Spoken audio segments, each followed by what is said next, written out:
सिंधुदुर्ग जिल्ह्याच्या सर्वांगीण विकासासाठी केंद्र आणि राज्य सरकारच्या पातळीवर काही महत्त्वाचे निर्णय घेण्यात आलेत। हे निर्णय जनतेपर्यंत प्रभावीपणे पोहोचावेत या उद्देशाने जिल्ह्याचे पालकमंत्री तसेच राज्याचे उद्योग आणि बंदर विकास मंत्री नितेश राणे यांनी आज पत्रकार परिषद आयोजित केली होती। या पत्रकार परिषदेत बोलताना त्यांनी स्पष्टपणे सांगितले, आपलं महायुतीचं सरकार आणि केंद्रात पंतप्रधान नरेंद्र मोदी यांच्या नेतृत्वाखालील एनडीए सरकार हे विकासाभिमुख असून या सरकारने विशेषतः सिंधुदुर्ग जिल्ह्याच्या दृष्टीने गेल्या काही वर्षात अनेक महत्त्वपूर्ण पावले उचलली आहेत। या सरकारच्या कार्यकाळात सिंधुदुर्ग जिल्ह्यात झालेल्या बदलांचा आढावा घेताना राणे म्हणाले, विकासाच्या वाटचालीत आजवर ज्या योजना केवळ कागदावर होत्या त्या प्रत्यक्षात उतरवण्याचे काम आमच्या सरकारने केले। हे निर्णय केवळ आजच नाही तर आगामी पिढ्यांच्या भविष्याशी देखील निगडित आहेत। याबाबत बोलताना ते पुढे म्हणालेत, सरकारचं चांगलं काम लोकांपर्यंत पोहोचवणं, चांगल्या कामाला चांगलं म्हणणं आणि योग्य तेव्हा योग्य कामाचं कौतुक करणं ही आजच्या काळाची गरज आहे। जनतेला माहिती हवी की कोणत्या योजनांमुळे त्यांचा परिसर, त्यांचं जीवनमान आणि त्यांच्या मुलांचं भविष्य उजळणार आहे। या पत्रकार परिषदेद्वारे राणे यांनी फक्त निर्णयांचीच माहिती दिली नाहीये तर जनतेशी प्रामाणिक संवाद साधत महायुती सरकारच्या कामगिरीबद्दल विश्वासही निर्माण केलाय। आजची पत्रकार परिषद आपल्या सिंधुदुर्ग जिल्ह्याच्या संदर्भात आणि सिंधुदुर्गाच्या विकासासंदर्भात ज्या काही महत्त्वाचे निर्णय झालेले आहेत केंद्र सरकार आणि राज्य सरकारच्या पातळीवर, ते अजून विस्तृत पद्धतीने सिंधुदुर्गच्या जनतेपर्यंत पोहोचावेत। आपलं हे महायुतीचं सरकार, आमचं केंद्रातलं आदरणीय नरेंद्र मोदी साहेबांच्या नेतृत्वात असलेलं एनडीए सरकार हे किती प्रभावी पद्धतीने काम करतंय आणि खऱ्या अर्थाने ह्या जिल्ह्याच्या विकासामध्ये हे सरकार आल्यापासून किती महत्त्वाचे बदल होत आहेत, घेतलेल्या निर्णयाचं प्रतिबिंब हे लोकांच्या भविष्यावर कसं पडेल या सगळ्या गोष्टींवर प्रकाश टाकण्यासाठी आज आपल्या सगळ्यांना आमंत्रित केलेलं आहे। सरकारची कामं, सरकारने घेतलेले निर्णय हे लोकांपर्यंत पोहोचणं फार गरजेचं झालेलं आहे असं मला वाटतं आणि आजच्या काळात तर अजून महत्त्वाचं आहे। कारण का चांगल्याला चांगलं म्हणणं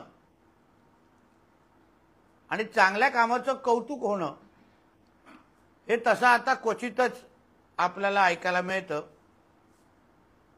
आणि म्हणून सरकार, निवडून गेलेलं सरकार, आदरणीय फडणवीस साहेबांच्या नेतृत्वात असलेलं सरकार नेमकं काय काम करत आहे हे आपल्या सगळ्यांच्या माध्यमातून जनतेपर्यंत समजलं पाहिजे, जेणेकरून आमच्या राजकीय प्रतिस्पर्धींना, विरोधकांना त्यांनाही कळेल की जनतेने आम्हाला निवडून दिल्यानंतर या सिंधुदुर्ग जिल्ह्यामध्ये काय बदल होत आहेत हे आमच्या विरोधकांना कळलं पाहिजे आणि थोडं आमच्या मित्रपक्षांनाही कळलं पाहिजे, जेणेकरून विधानसभेमध्ये सरकार विरोधातली काही भाषणांचा धार हा थोडा कमी होईल असा अपेक्षा मी व्यक्त करतो। सर्वात महत्त्वाचं म्हणजे युनेस्कोच्या यादीमध्ये आपल्या सिंधुदुर्ग जिल्ह्याचे मधले छत्रपती शिवरायांचे 2 किल्ल्यांचा उल्लेख आलेला आहे। छत्रपती शिवरायांनी जी हिंदवी स्वराज्याची स्थापना केली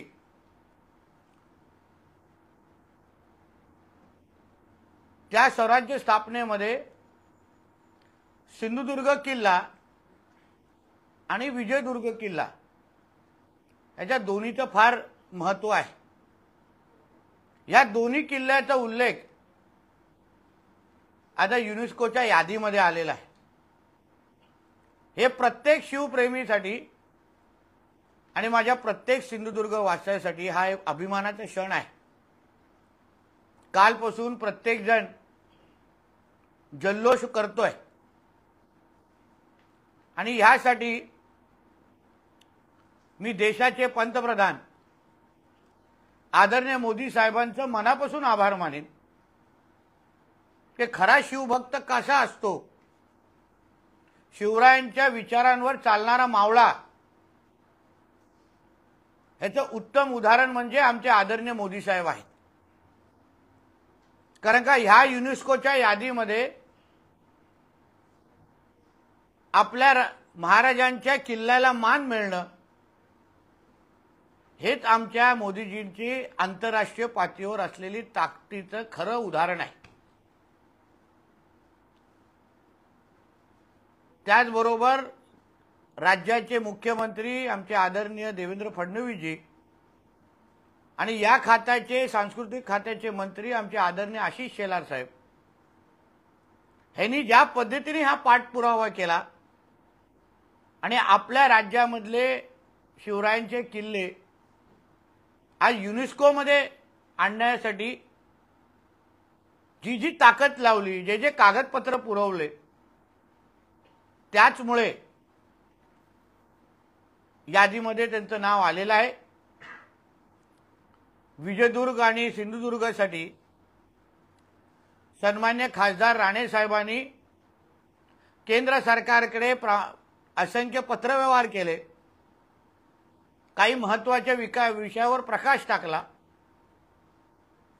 आणि त्यामुळे पण या पूर्ण कामाला हातभार लागला आहे। म्हणून त्यांचेही मी सिंधुदुर्ग जिल्ह्याचा पालकमंत्री म्हणून मी मनापासून आभार मानतो। युनेस्कोच्या यादीमध्ये आल्यानंतर निश्चित पद्धतीने महाराजांनी जो ज्वलंत इतिहास घडवला, त्या ज्वलंत इतिहासाचं जतन करणं, पुढच्या पिढीपर्यंत पोहोचवणं आणि ह्या किल्ल्यांच्या एकंदरीत विकासासाठी, संवर्धनासाठी मोठ्या प्रमाणामध्ये आर्थिक ताकद आता अजून आमचे केंद्र सरकार आणि आमचं राज्य सरकार देईल, हा विश्वास या निमित्ताने मला व्यक्त करायचा आहे। पर्यटनामध्ये निश्चित पद्धतीने ह्याच्यामुळे मोठ्या प्रमाणात वाढ होईल। आता ही जगभरातले पर्यटक आमच्या ह्या दोन्ही किल्ल्याकडे येतातच, पण आता युनेस्कोमध्ये आल्यानंतर आंतरराष्ट्रीय पातळीवर पण आमच्या शिवरायांचे हे दोन्ही किल्ले जे आदर्श आहेत त्यांना पाहण्यासाठी पर्यटक मोठ्या प्रमाणामध्ये गर्दी करतीलच, असा विश्वास मी या निमित्ताने व्यक्त करतो। दुसरा एक महत्त्वाचा निर्णय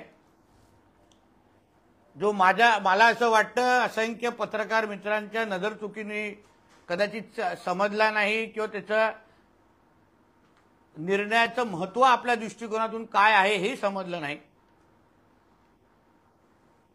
असंख्य आपल्या सिंधुदुर्गातले कोकणातले प्रकल्प हे पर्यावरणामुळे की पर्यावरणाच्या परवानगीमुळे वर्षानुवर्ष अडकून राहायचे, मोठ्या प्रमाणामध्ये निधी उपलब्ध व्हायची, पण राज्य पातळीवर MCZMA नावाची कमिटी स्थापन झाल्या नसल्यामुळे यात ते प्रकल्प रखडले जायचे, यात त्यांची निधी परत जायची। वारंवार जनतेकडून मागणी व्हायची की प्रकल्प पूर्ण करा, पण निवड ही समिती गठीत नसल्यामुळे या प्रकल्पांना चालना मिळायची नाही। बरोबर 1 महिन्या अगोदर मी आदरणीय मुख्यमंत्री देवेंद्र फडणवीस साहेबांना एक पत्र लिहिलं की आपल्या राज्याच्या पातळीवर स्थापन जी समिती स्थापन झाली पाहिजे MCZMAची ती स्थापन नाही आहे। आपण त्याच्यावर लक्ष घालावं आणि मग लगेच त्या प्रक्रियेला चालना मिळाली। त्या पुढच्या आठवड्यामध्ये मी स्वतः जाऊन देशाचे भारत सरकारचे पर्यावरण मंत्री आदरणीय भूपेंद्र यादवजी त्यांना जाऊन विनंती केली की साहेब आमच्या राज्यामध्ये जे काही प्रकल्प आहेत ते निवळ ह्या समिती स्थापन झाल्या नसल्यामुळे ते पडून आहेत, निधी परत जाते। त्यांनी तो आदेश पुढच्या आपल्या अधिकाऱ्याने दिला। राज्याच्या पर्यावरण मंत्री आमच्या पंकजाताई त्यांनीही त्याच पद्धतीचा पाठपुरावा केला आणि गेल्या काही दिवसा अगोदर तो गॅजेट्स निघाला आणि ही MCZMAची कमिटी आपल्या राज्यासाठी स्थापन झालेली आहे। आणि त्याचा सर्वात जास्त फायदा, कारण का किनारपट्टीला लगत असलेले हे जे प्रकल्प आहेत ज्याला CRZ मुळे चालना मिळत नाही आणि मग त्याच्यामुळे निधी अडकून पडतो, ह्या सगळे प्रकल्प आता ह्या MCZMA कमिटीकडे जातील आणि त्यांना लगेच मान्यता भेटतील, जेणेकरून त्या प्रकल्पांना कोणी थांबवू शकणार नाही। सर्वात काही उदाहरणं देतो ज्याचे फायदा थेट कुठे कुठे होणार। उदाहरण तुम्ही वर्षानुवर्ष ऐकलं असेल की आमच्या माजी मंत्री दीपक केसरकरजींच्या प्रयत्नामुळे वेंगुर्ला शिरोडामध्ये ताज प्रकल्प येणार होता। आंदोलनं झाली, काही वेळ भूमिपूजनही झाली, पण प्रकल्प पुढे जायचा नाही। फक्त ह्या MCZMA कमिटी नसल्यामुळे त्या परवानग्या मिळवण्यामध्ये आपल्याला अडथळे यायचे। आता MCZMA कमिटी स्थापन झाल्यानंतर लगेच ह्या प्रकल्पाला स्थापना मिळेल आणि आपल्या जिल्ह्यातला पहिला 5 स्टारचा रस्ता ह्या निमित्ताने मोकळा झालेला आहे, हे ह्या निमित्ताने आपल्याला सांगेन। त्याचबरोबर काही असंख्य विभागाचे जे काही प्रकल्प किंवा निधी फक्त ह्या MCZMA कमिटीमुळे जे पुढे गेले नाही ते मुद्दा म्हणून वाचून दाखवतो। कोकण आपत्ती समीकरण पतन विभागाची 18 कामं आहेत 122 कोटी, अर्थसंकल्पीय 42 कामं आहेत 100 कोटी। आता सार्वजनिक बांधकामच्या जवळपास 50 कोटीची कामं प्रलंबित होती। सिंधुदुर्ग जिल्हा परिषद सिंधुदुर्गचे जवळपास 50 लक्ष कामं 2022-23 पासून प्रलंबित होते। मालवण नगर परिषदेपासून वेंगुर्ला नगर परिषदमध्ये असंख्य ही कामं फक्त MCZMA कमिटी नाही म्हणून ते प्रलंबित होते। पर्यटन विभाग ज्याच्या अंतर्गत समुद्र किनारी उभ्या कराव्या लागणाऱ्या शासकीय सोयीसुविधा अधिक सुविधा फक्त हे कमिटी नसल्यामुळे ते देऊ शकलो नाही। MTDCच्या जमिनी CRZ 200 मीटरच्या मध्ये येतात, तिथे तात्पुरता सरोवेटेड टेंट हाऊस कोकणी हाऊस निर्माण होतील लगेच या MCZMAच्या कमिटीमुळे। CRZ लाईन 200 मिलीमीटर वरून 500 पर्यंत डेव्हलपमेंट झोन अधिक फायदेशीर होणार।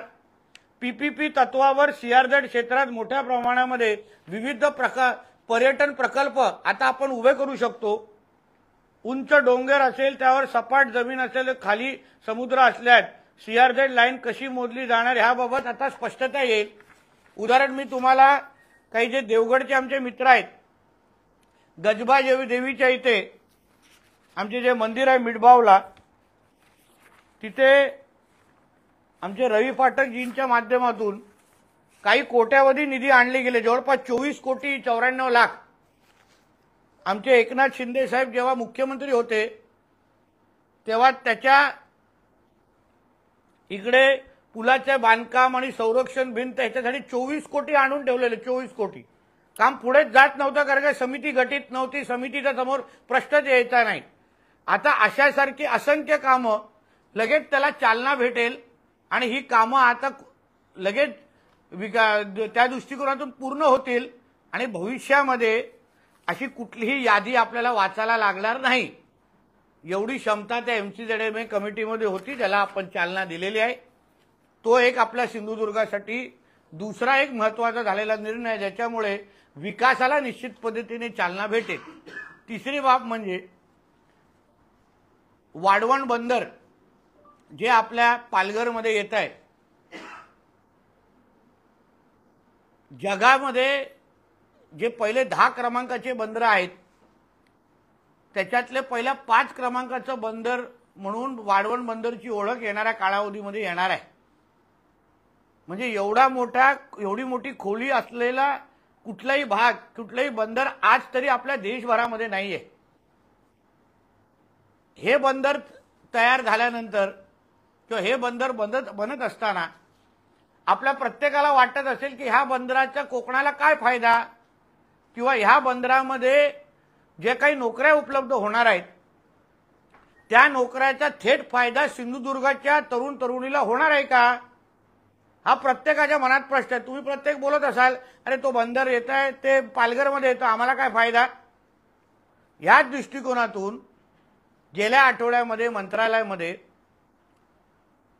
आपल्याला आठवत असेल, मी एप्रिलच्या पहिल्या आठवड्यामध्ये नेदरलँड ह्या देशामध्ये गेलो होतो आणि तिथे अटल सोल्युशन्स या कंपनी बरोबर आमची चर्चा झाली आणि त्याच अटल सोल्युशननी महाराष्ट्र सरकारच्या कौशल्य विकास मंत्रालय आणि आमचं बंदर मंत्रालय बरोबर गेल्या आठवड्यात सामंजस्य करार केला आणि वाढवण बंदरामध्ये उपलब्ध असणाऱ्या तयार होणाऱ्या जेवढ्या नोकऱ्या आहेत, पहिल्या टप्प्यामध्ये किमान 5 ते 7 हजार नोकऱ्या तयार होणार, तर त्या जेवढ्या नोकऱ्या आहेत त्या सगळ्या नोकऱ्यांचा जो मार्गदर्शन आहे किंवा ट्रेनिंग आहे ते आपल्या ITIच्या माध्यमातून मुलांना देण्यात येणार आहे। आणि त्या 5 जिल्हे जे शॉर्टलिस्ट झालेले आहेत, मुंबई आहे, पुणे आहे, बारामती आहे, नाशिक आहे आणि तुमचा सिंधुदुर्ग जिल्हा आहे। म्हणजे जे काही नोकऱ्या वाढवण बंदरमध्ये तयार होतील त्या नोकऱ्या नेमका कशा असतील, त्याच्यासाठी ट्रेनिंग कशी लागेल, काय कौशल्य तुम्हाला त्याच्यासाठी लागेल, त्या सगळ्याची माहिती देण्यासाठी आपल्या ITIचे जे केंद्र आपल्या सिंधुदुर्ग जिल्ह्यात आहेत, ज्याचा आज जास्त उपयोग होत असताना आपल्याला कोणालाच दिसत नाहीत, त्या ITIच्या माध्यमातून या आपल्या सिंधुदुर्गातल्या मुलं मुलींना मार्गदर्शन आणि ट्रेनिंग देण्याचं काम महाराष्ट्र सरकार घेणार आहे। त्याच्यासाठी 120 कोटी फक्त ह्या पूर्ण ट्रेनिंगसाठी अर्थ खात्याने बाजूला ठेवलेले आहेत। याचा अर्थ एवढाच होतो की वाढवण बंदरामध्ये आपल्या सिंधुदुर्गातल्या असंख्य तरुण तरुणीला नोकरी मिळण्याची दालनं त्या निमित्ताने उघडतील आणि पहिल्या 5 क्रमांकामध्ये आपला सिंधुदुर्ग जिल्हा असल्यामुळे सर्वात जास्त प्राधान्यक्रम ह्या पहिल्या 5 जिल्ह्याच्या तरुण तरुणीला भेटेल, कारण त्यांची ट्रेनिंग लवकर सुरू होणार आहे। म्हणून ही निर्णयाचा थेट फायदा आपल्या जिल्ह्याच्या विकासावर, आपल्या जिल्ह्याच्या दरडोई उत्पन्नावर आणि आपल्या जिल्ह्याच्या भविष्यावर निश्चित पद्धतीने होईल असा माझा ठाम विश्वास आहे। आमच्या महाराष्ट्राच्या महायुतीचं सरकार आदरणीय देवेंद्र फडणवीसजींच्या नेतृत्वाखाली आमचे एकनाथ शिंदे साहेब आणि अजितदादा आहे, आमचं पूर्ण मंत्रिमंडळ आज महाराष्ट्राच्या विकासासाठी काम करत असताना प्रत्येक क्षेत्रामध्ये आज सरकारला 150 दिवस होणार आहेत आणि ह्या 150-200 दिवसामध्ये आमच्या महाराष्ट्र सरकारने ज्या पद्धतीने प्रत्येक क्षेत्राला, आरोग्य क्षेत्र असेल, MSEB मध्ये असेल, आता MSEB मध्ये पण रिपेअर आणि मेंटेनन्ससाठी जे 77 कोटीची मागणी मी पहिल्या आमच्या मुख्यमंत्री साहेबांकडे केली होती, त्याच्यातले पहिले 10 कोटी प्राप्त झालेले आहेत आणि पूर्णचं पूर्ण 77 कोटी येणाऱ्या काही आठवड्यामध्ये उपलब्ध असतील, जेणेकरून आपल्या जिल्ह्यामध्ये असलेली MSEBची यंत्रणा म्हणजे जुने पोल असतील, वायर असतील, सबस्टेशन असतील, जे काय आतापर्यंत ज्या तक्रारी यायच्या त्या सगळ्या तक्रारी भविष्याच्या दृष्टिकोनातून येणार नाहीत। या सुरू आहे। सिंधुदुर्ग जिल्ह्यामध्ये जे काही निर्णय, ह्या सगळ्या निर्णयांमुळे मोठ्या प्रमाणामध्ये बदल किंबहुना विकास चारी बाजूनी होत असताना आपल्याला निश्चित पद्धतीने दिसेल। एअरपोर्ट, आपलं विमानतळ, चिपी विमानतळाच्या सुशोभीकरणासाठी मी पहिल्या टप्प्यात 1 कोटी उपलब्ध करून दिलेले आहेत। आमच्या पोलीस यंत्रणेसाठी पूर्ण जिल्ह्यासाठी सीसीटीव्हीची यंत्रणा लागावी या दृष्टिकोनातून प्रशासकीय मान्यता आम्ही देण्याच्या मार्गावर आहोत।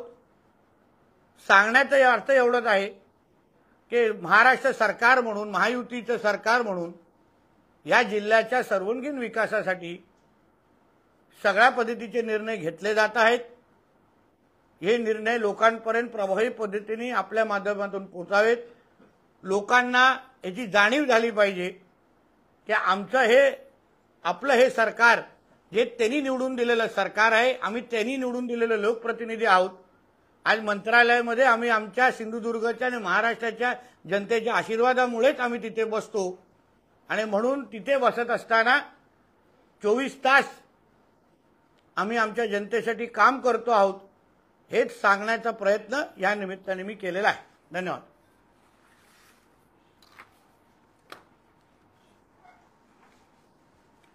बोला, या संबंधित काय प्रश्न असेल तर विचारू शकता।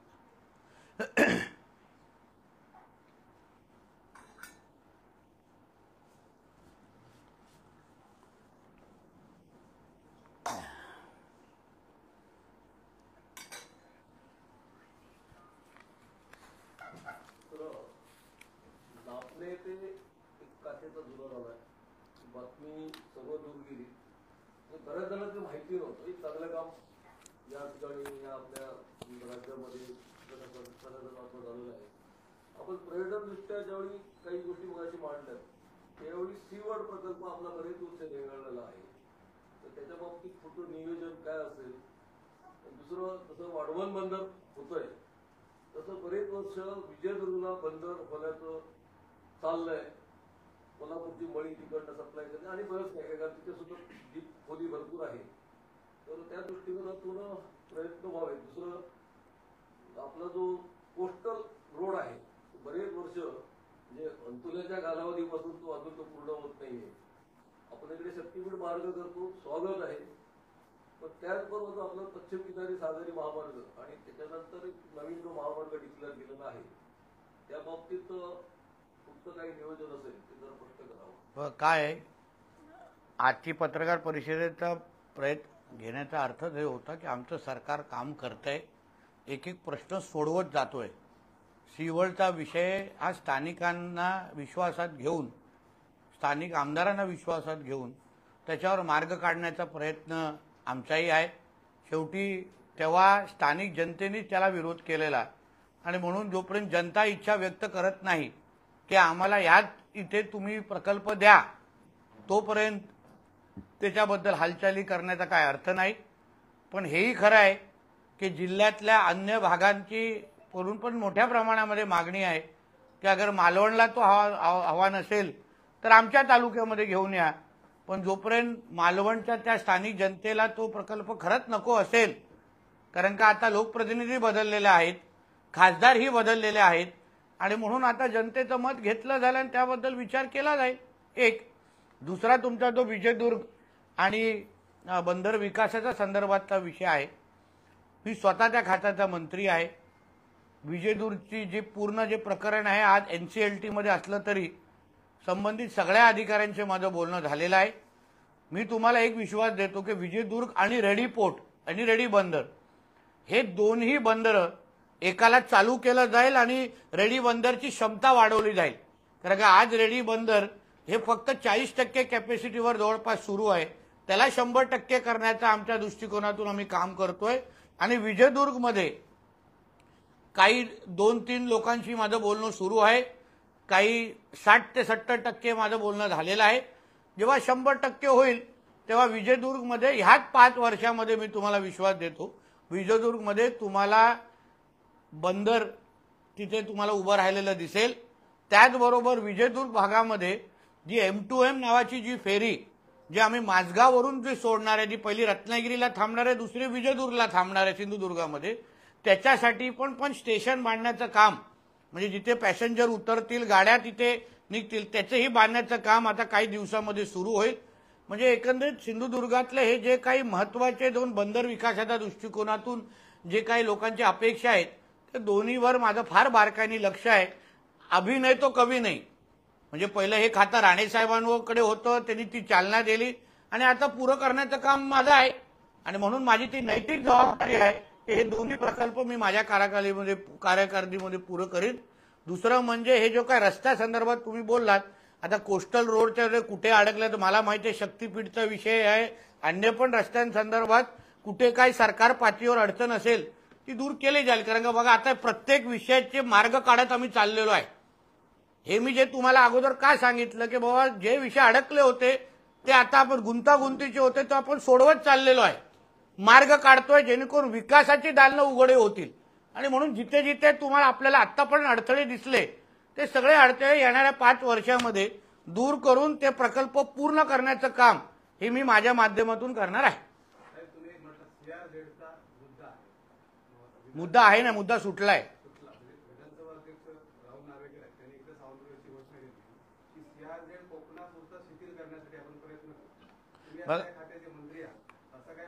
नाही, एक लक्षात घ्या, मी त्या CRZ हे पहिलं तर पर्यावरण खात्याच्या अंतर्गत येतं मित्रा, माझ्या बंदर खात्याकडे नाही येत। एक दुसरा विषय असा आहे, CRZ रद्द करायची की नाही हा सगळा अधिकार केंद्र सरकारचा आहे। केंद्राने तो कायदा कोस्टल रेग्युलेशन झोन केलेला आहे। केंद्र त्याच्याबद्दल शिथिलता आणू शकतो, ज्या बाबतीमध्ये आपले पंतप्रधान मोदीजी अतिशय सकारात्मक आहेत, पण तोपर्यंत आपले प्रकल्प अडकता कामा नये। त्यांची पण चिंता आमच्या राहुल नार्वेकरजींची का असेल, कारण का प्रकल्प अडकून जायचे, आम्ही निधी आणायचो, राहुल नार्वेकर आणायचे, नितेश राणे आणायचे, राणेसाहेब आणायचे, केसरकर आणायचे, पण प्रकल्प रखडून जायचे कारण का CRZ परवानगीच मिळायची नाही। आणि आम्ही जेव्हा जायचो आम्हाला उत्तर काय माहिती, अरे इथे तर तुमची समितीच गटत नाही। म्हणून पहिला टप्पा मी पहिल्या 6 महिन्यामध्ये टाकलेला आहे, आता पुढे मार्ग मोकळा होईल।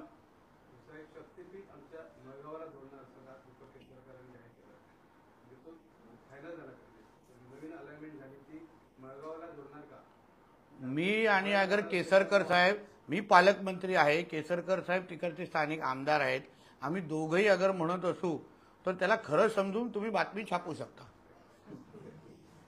कारण आम्ही दोघंही जबाबदार आहोत। आम्हाला इथे येऊन खोटं बोलणं हे आम्हाला शक्य नाही। आम्हाला जे MSRDCच्या माध्यमातून जी काय माहिती मिळालेली आहे, जे काय आमची चर्चा झालेली आहे, आणि म्हणून पालकमंत्री आणि स्थानिक आमदार म्हणून जी काय भूमिका आम्ही तिथे घेतली आहे त्याला आमचे फडणवीस साहेब आणि आमचे दोन्ही उपमुख्यमंत्र्यांनी स्वागतच करतील। म्हणून खरी समजून तुम्ही ब्रेकिंग न्यूज चालवा।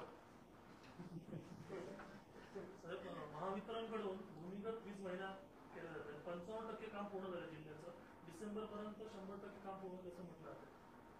हो, तर त्या दिवशी मी जेव्हा आढावा बैठक घेतली DPDC मध्ये तेव्हा त्यांनी आम्हाला तेच सांगितलं की डिसेंबरपर्यंत आम्ही पूर्ण हे काम 100% करू, जेणेकरून आपल्याला हे जे काही विजेमुळे होणारा त्रास, बघा परत एकदा तुम्हाला सांगतो, हे खातं आमच्या आदरणीय फडणवीस साहेबांकडे आहे। फडणवीस साहेब राज्याचे मुख्यमंत्री पण आहेत आणि म्हणून जेव्हा जेव्हा त्यांना एका राज्याचा मुख्यमंत्री असताना ते अन्य सगळ्या खात्यांना न्याय देत असताना त्यांच्याकडे असलेल्या खात्यांना न्याय देणार नाही का? आणि त्यांच्या आमच्या सिंधुदुर्गावर विशेष प्रेम आहेत ना, कारण जेव्हा मी लगेच त्यांना त्यावेळी विजेच्या प्रश्नासंदर्भात साधा एक फक्त SMS केला की साहेब असं असं अडचण आहे, याबद्दल मेंटेनन्स रिपेअर बद्दल तुम्ही विचार करावा, त्यांनी काही विचार न करता सगळ्या अधिकाऱ्यांच्या मला 2 तासात माझं बोलणं झालं, मला प्रस्ताव मागायला सांगितलं आणि आता 77 कोटीचा प्रस्ताव तो मान्यताकडे आलेला आहे आणि कामं पण सुरू होतील। बघा हा पण परत तोच विषय, ही कामं 30-40 वर्षापासून प्रलंबित आहेत, त्याच्यामुळे कधी आपली वीज जाते, कधी सबस्टेशन जळतो, कधी वायर हे होतं, कधी पोल पडतात। आता ह्या सरकारच्या काळात ती कामं आपण मेंटेनन्सची कामं पहिल्यांदा करायला घेतलेली आहेत, म्हणजे आपण प्रत्येकाचा तोडगा काढत तोडगा निघत नाही असा विषय नाही। आणि म्हणूनच मला विश्वास आहे जसे अन्य प्रश्न सुटले जातील कायमस्वरूपी, तसे विजेच्या प्रश्नासंदर्भात पण माझ्या सिंधुदुर्ग जनतेला आंदोलनाची भाषा करायला लागणार नाही एवढा मला विश्वास आहे।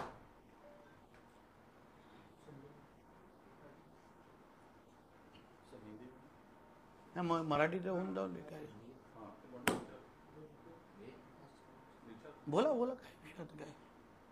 संजय शिरसाट, संजय राठोड, उदय सामंत, संदीप घुमरे या 5 शिंदेच्या मंत्र्यांची एसआयटी चौकशी करा असं संजय राऊत सांगितलं. बघा असं आहे, संजय राऊतांनी कोणातलं चौकशी करायला मागणी करावी हा त्याचा अधिकार आहे संजय राजाराम राऊत.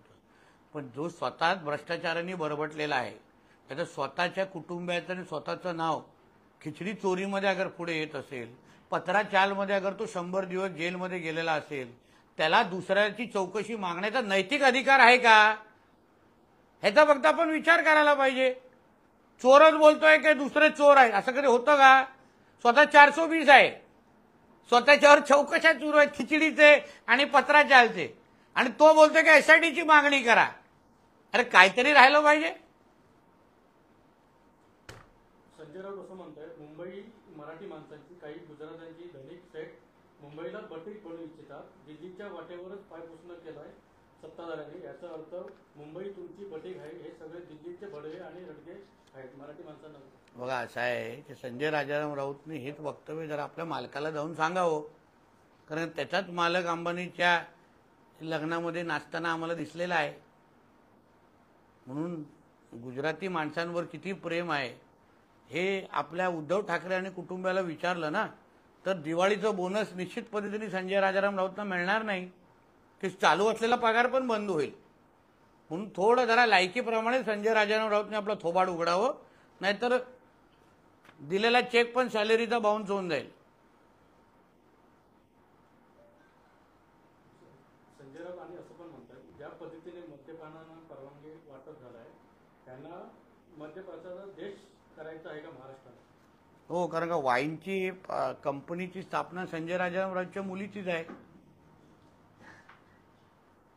आणि हा झिंग झिंगाट कुठे असतो याची थोडी जरा माहिती मी बाहेर दिली ना, तर मग ह्या महाराष्ट्राला चेहरा दाखवू नाही शकणार. म्हणून अवकाशात राहून बोलावं संजय राजाराम राऊत. सध्या गिरणी कामगारांच्या घराचा विषय ऐरणीवर आलाय. की अनेक वर्ष त्या समिती संघटना चालवली गिरणी कामगार. आपल्या आजोबाई गिरणी कामगार होते, पण आत्ताच्या घडीला गिरणी कामगारांपुढे स्त्रीदू आणि कुठे घरदार द्यायचं चाललंय.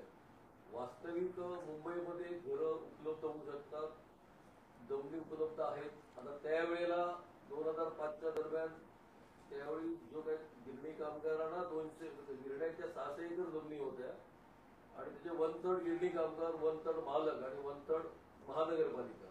त्याच्यानंतर त्याचं काय केलं, रामायण महाभारत हे कदाचित आपल्याला माहिती असेल. पण महाराष्ट्र मुंबईमध्ये जर 12% वाढवायचं असेल तर गिरणी कामगारांना मुंबईतच घरं मिळावी यासाठी आपण काय प्रयत्न करावे. आपलं सरकार म्हणून मी पेक्षा आमचं राज्य सरकार अतिशय गिरणी कामगारांसंदर्भात सकारात्मक आहे, आणि गिरणी कामगारांना आपल्या हक्काची सुसज्ज अशी घर मिळावीत या दृष्टिकोनातून आमचं सरकार काम करत आहे. त्याच्या बाबतीमध्ये अजून विस्तृत माहिती मी थोडी अजून घेतलेले निर्णय काय, कुठल्या बैठका, एकदा माहिती घेतल्यानंतर आपल्याशी बोलेन. ते वैयक्तिक पाहिजे आपल्याला इंटरव्ह्यू देतो. रोहित पवारांच्या विरोधात ईडीकडून पुरवणी आरोपपत्र दाखल करण्यात आले. महाराष्ट्र सहकारी बँक घोटाळा प्रकरणात पुरवणी आरोपपत्र दाखल झाले. बारामती ॲग्रो कंपनीच्या माध्यमातून घोटाळा केल्याचा आरोप आहे. हो, आता ईडीने अगर आरोपपत्र दाखल केलेलं म्हणजे त्याच्यामध्ये काहीतरी सिद्ध झालेलं आहे. आरोपपत्राचा तोच अर्थ असतो, आणि म्हणून आरोपपत्र एकदा दाखल झाल्यानंतर आता संबंधितांनी ईडीला उत्तर द्यावं. राजकीय म्हणजे थैथयाट करणं सोपं असतं, दुसऱ्यांवर आरोप करणं सोपं असतं. मगर ते म्हणणं ना, काच के घर में रहने वाले लोगों ने दूसरे पे पत्थर नहीं मारना चाहिए. आता रोहित पवारला कळेल. मंत्री दत्तात्रय भरणे असं म्हणतात, लाडक्या बहिणीमध्ये विकास निधी येण्यास विलंब होतो. ठीक आहे, आता ते मंत्री आहेत, त्यांना कदाचित जास्त माहिती असू शकते. पण माझ्या खात्याअंतर्गत तर मी सांगू शकतो की मी कुठल्याही पद्धतीची अडचण मला तरी माझ्या नजरेसमोर दिसत नाही. आणि जे जे प्रकल्प माझ्या खात्याअंतर्गत आज मी हाती घेतलेले आहेत त्या प्रत्येक प्रकल्पाला न्याय देण्यासाठी मी समर्थ आहे. कुठल्याही पद्धतीने बंदर खातं आणि मत्स्य खात्यातलं कुठलंही प्रकल्प निधी अभावी बंद पडणार नाही ह्याची काळजी सरकार म्हणजे खात्याचा मंत्री म्हणून मी निश्चित पद्धतीने घेईन.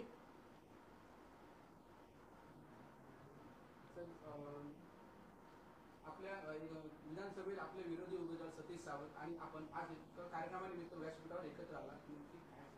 नाही, ते शिक्षणा क्षेत्रातला तो कार्यक्रम होता. शिक्षणामध्ये राजकारण आणू नये असे संस्कार राणेसाहेबांनी आमच्यासारख्या कार्यकर्त्यांवर टाकलेले आहेत.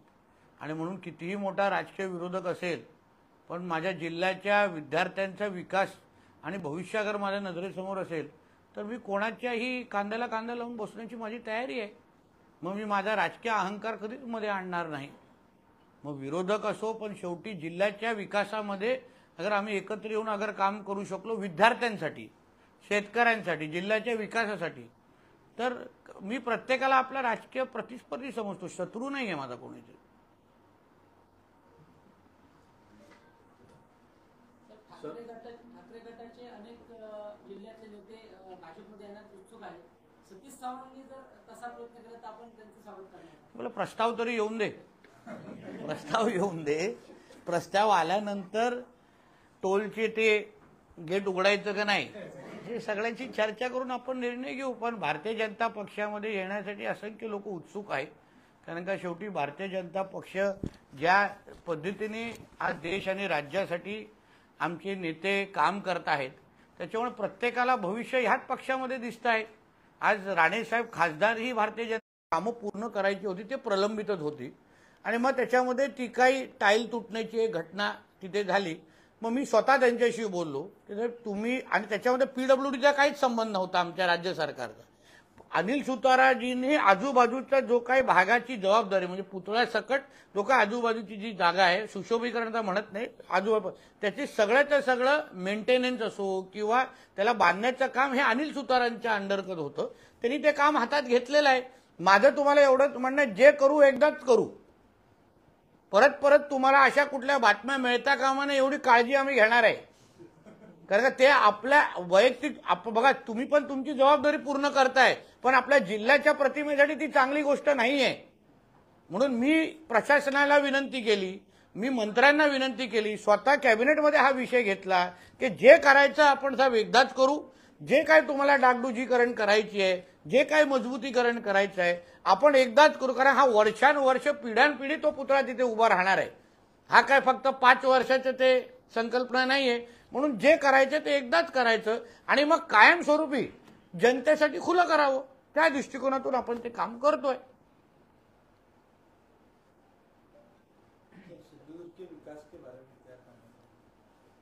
सिंधुदुर्ग के विकास के बारे में कई महत्वपूर्ण निर्णय हमारे केंद्र और राज्य सरकार ने लिए हैं.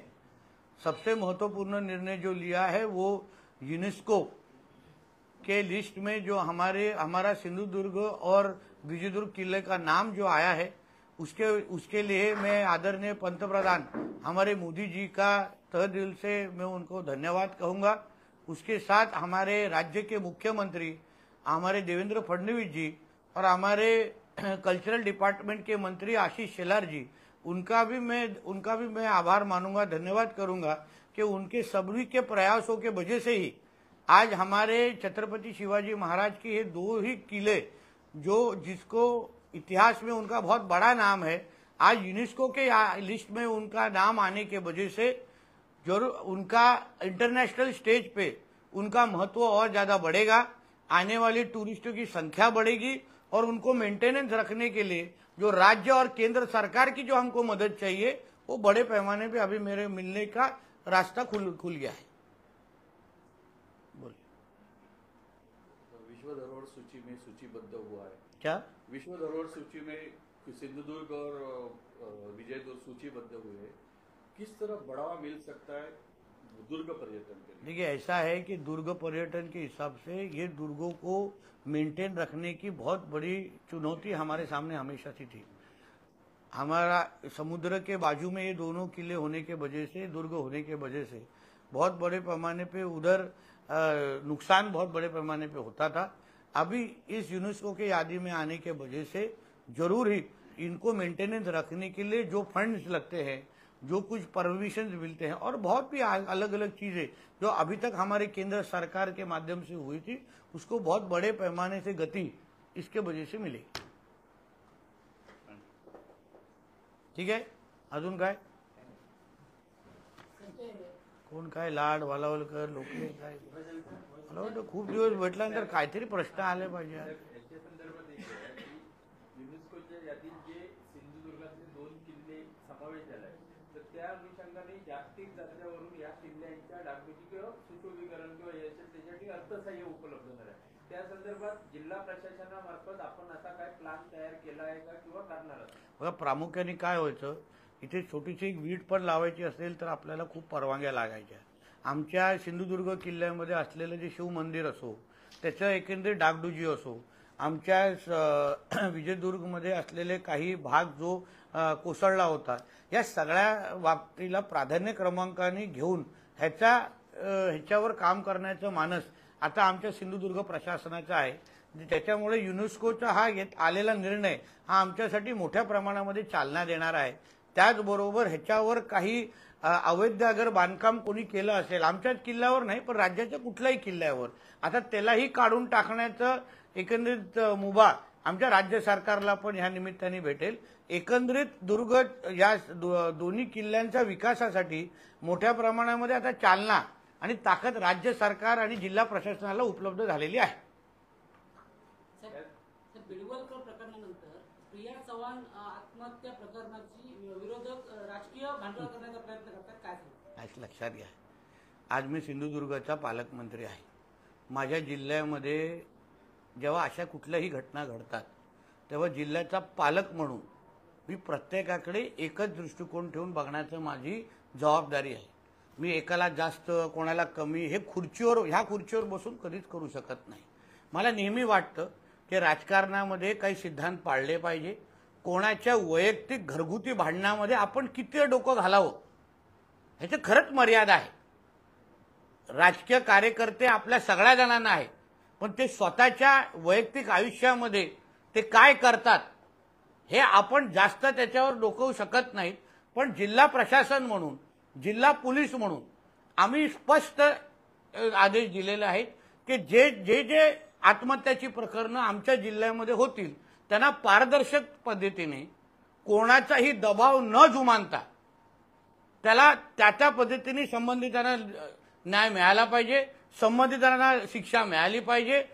सिंधुदुर्गाचा पालकमंत्री म्हणून मला माझ्या जिल्ह्यामध्ये अशी प्रकरणं होत नाहीत. माझी जनता सुख समृद्धीने राहावी, माझी जनता शांत पद्धतीने राहावी हाच माझा प्रयत्न असणार.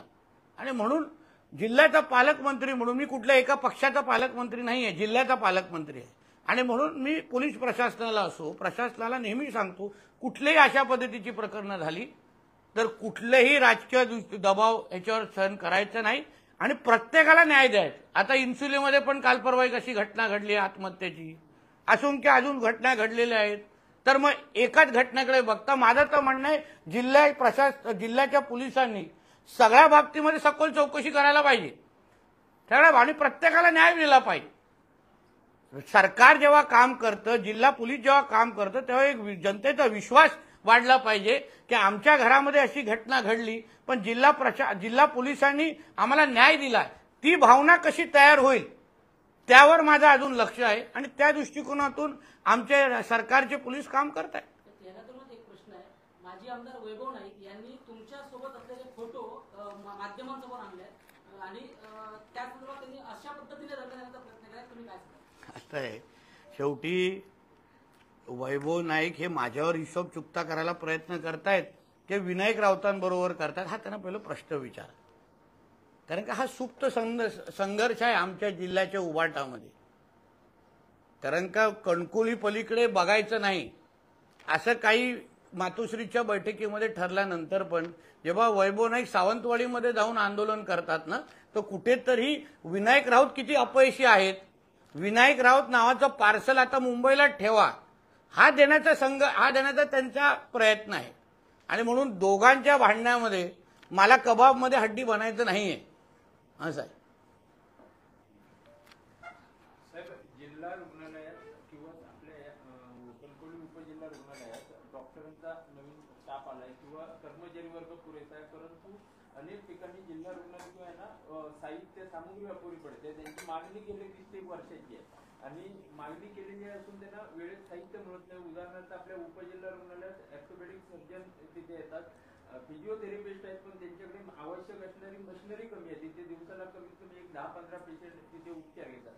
तसंच जिल्हा रुग्णालयातला एक प्रश्न आहे की जिल्हा रुग्णालयात जे गोरगरीब पेशंट असतात रुग्ण त्यांच्यामध्ये ज्यांचे नातेवाईक कोणी नसतात किंवा नवरा बायकोची जी दोघं जण असतात त्याच्यातला एक जर आजारी पडला तर तिथे केअरटेकरची गरज भासते.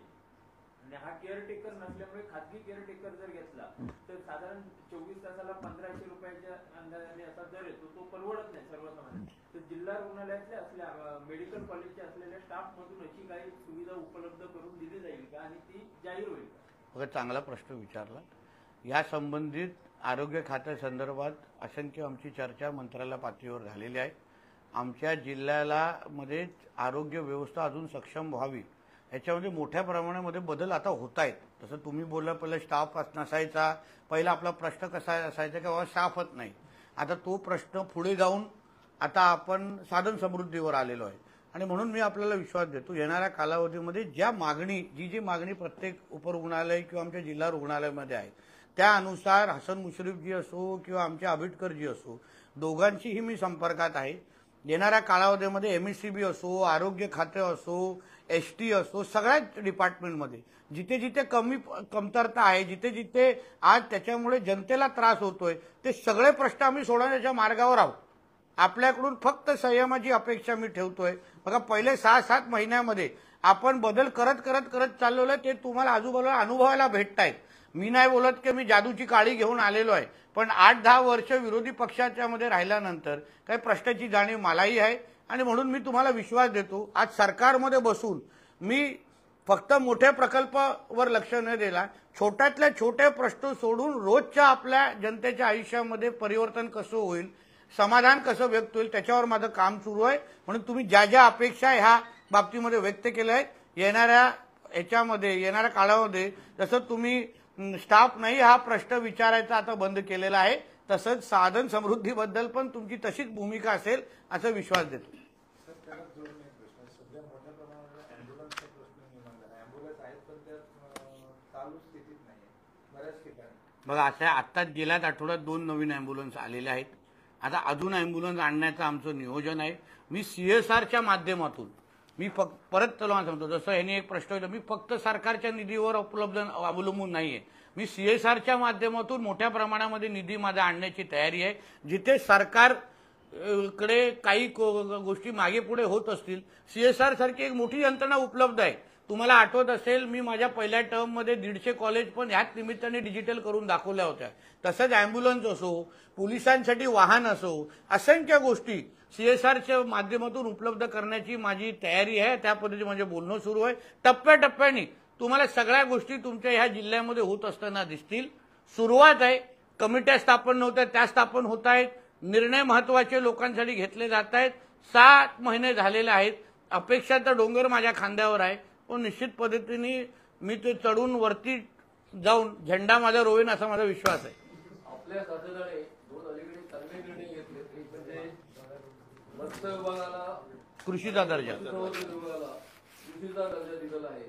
पण आजही आपल्या कोकणामध्ये घाटमाथ्यावरून दूध येत आहे, अंडी येत आहेत, चिकन येत आहे. मग आपल्याकडे पशुसंवर्धनाच्या दृष्टिकोनातून वाढीच्या दृष्टिकोनातून आपल्याकडे काही ठोस बघा, आता जसं तुम्ही बोललो जसं मत्स्याला कृषीचा दर्जा दिला तसंच गेल्या कॅबिनेटमध्ये त्याचाही निर्णय आम्ही घेतलेला आहे. आणि म्हणून तुम्हाला बोलतो संयम हा थोडा ठेवायला आपणही शिकलेला पाहिजे. आपण निर्णय घेतल्यानंतर त्याची अंमलबजावणी होण्यासाठी काही काळ लागतो. त्याचे GR निघायला काही काळ लागतात. उदाहरण मी मत्स्याला शेतीचा दर्जा दिल्यानंतर काही GR काढण्याच्या अजूनपर्यंत आम्ही प्रलंबित आहेत ते आम्ही आज उद्यामध्ये काढणार आहोत. तसंच आता पशुसंवर्धनला आमच्या पंकजाताईंच्या नेतृत्वाखाली असलेलं खातं त्याला आम्ही कृषीचा दर्जा दिलेला आहे. येणाऱ्या कालावधीमध्ये अंडी असतील, कोंबडी असतील या सगळ्या बाबतीमध्ये योग्य तो निर्णय होईल एवढा विश्वास तुम्हाला देतो.